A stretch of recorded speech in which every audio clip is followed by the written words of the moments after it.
আওয়ামী লীগ অনির্বাচিত সরকার হবার কারণে আপনি ভারত বলেন, চীন বলেন, যুক্তরাষ্ট্র বলেন, রাশিয়া বলেন, প্রত্যেকেরই কিন্তু একটা সুবিধা হয়েছে। কূটনীতি তো আসলে কোনো চ্যারিটি না, প্রত্যেকে যার যার স্বার্থ অনুযায়ী কাজ করবে।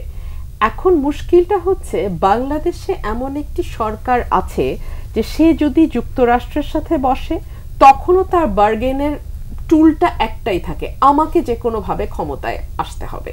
যখন সে চায়নার সঙ্গে আলাপে বসে তখনও তার ওই একটাই বার্গেন টুল থাকে, আমাকে যে কোনো উপায়ে ক্ষমতায় রেখে তারপরে তুমি যা যা চাও সেগুলো হবে। ভারতের সঙ্গে যখন বসে তখনও সেই একই বিষয়।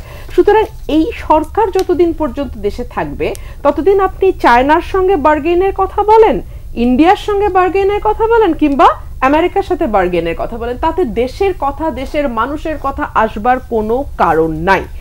এবং এই যে বলা হচ্ছে 2+2 বৈঠকের পরে এক ধরনের পরিবর্তন দেখা গেছে যুক্তরাষ্ট্রের আচরণে, আমি যদি একজন বার্ডস আই ভিউয়ার হই, আমি যদি উপর থেকে জিনিসটা বোঝার চেষ্টা করি, ভিতরের বৃত্তের বাইরে গিয়ে বৃত্তের ভেতরটা দেখবার চেষ্টা করি, আমার কাছেও কিন্তু তেমনই মনে হবে যে 2+2 যখন ভারতের সঙ্গে যুক্তরাষ্ট্রের এই বৈঠক হলো তখন সত্যি অবস্থা ক্রমশই পরিবর্তন আমরা লক্ষ্য করলাম। যেই গণতন্ত্র বা মানুষের ভোটের ব্যাপারে খুব উচ্চকিত ছিল যুক্তরাষ্ট্র, তারা কিছুটা টোন ডাউন করলো এবং এক পর্যায়ে আমরা দেখলাম পিনাকরঞ্জন চক্রবর্তী তিনি খোলামেলাভাবেই বললেন যে ভারত বাধ্য করেছে যুক্তরাষ্ট্রকে বাংলাদেশের ব্যাপারে তার দৃষ্টিভঙ্গির পরিবর্তন আনতে।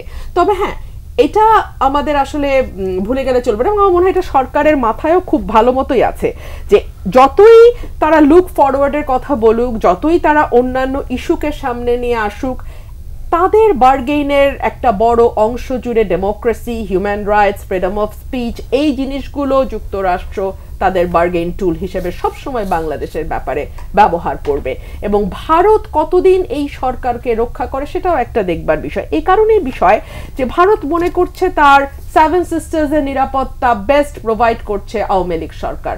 ভারত মনে করছে যে অন্যান্য যে ইস্যুগুলো নিয়ে এজিটেশন আছে দুটো দেশের মানুষের মধ্যে, Teesta for example, border killing for example, সেই বিষয়গুলোকে ধামা চাপা দিতে সবচেয়ে পারদর্শী সরকার বাংলাদেশের মাটিতে আসলে আওয়ামী লীগ। এবং আওয়ামী লীগ অনির্বাচিত সরকার হবার কারণে আপনি ভারত বলেন, চীন বলেন, যুক্তরাষ্ট্র বলেন, রাশিয়া বলেন, প্রত্যেকেরই কিন্তু একটা সুবিধা হয়েছে।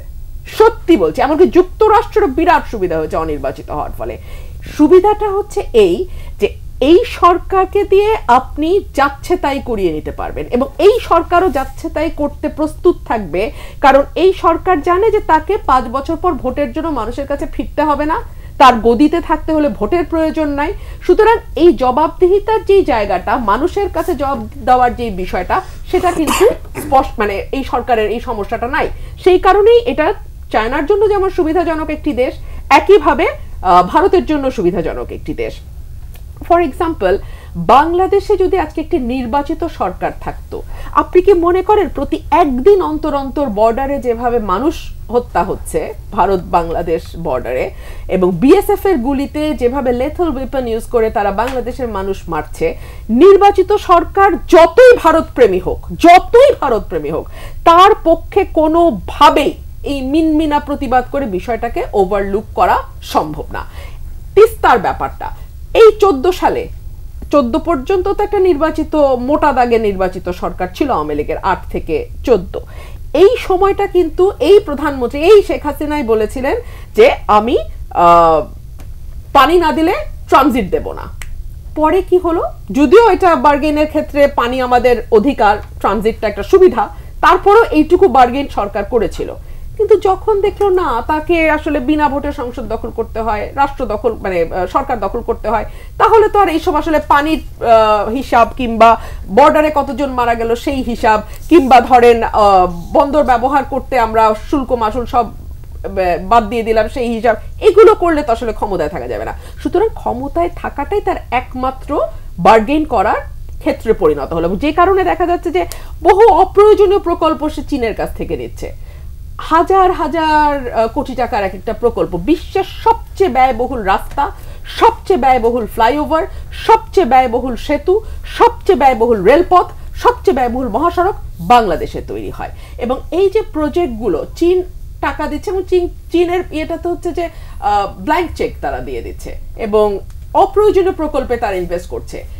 যখন আপনি সেই সুদ পরিশোধের সময়টা আসবে, যেটা পাটোয়ারি ভাই বলছিলেন, এবং এটা খুব বেশি দূরেও না, $5 বিলিয়ন সামনেই শুরু হবে, তখন আসলে বোঝা যাবে যে কি অবস্থাটা দাঁড়ায়। আমরা তো শ্রীলঙ্কার অবস্থা দেখেছি, তো এই অবস্থাগুলো আমাদের সামনে আছে এবং সরকার যে জানে না তাও না, কিন্তু তাকে এই সুবিধাগুলো অন্যান্য দেশকে দিতে হবে, কারণ তাদেরকে ক্ষমতায় থাকতে হবে।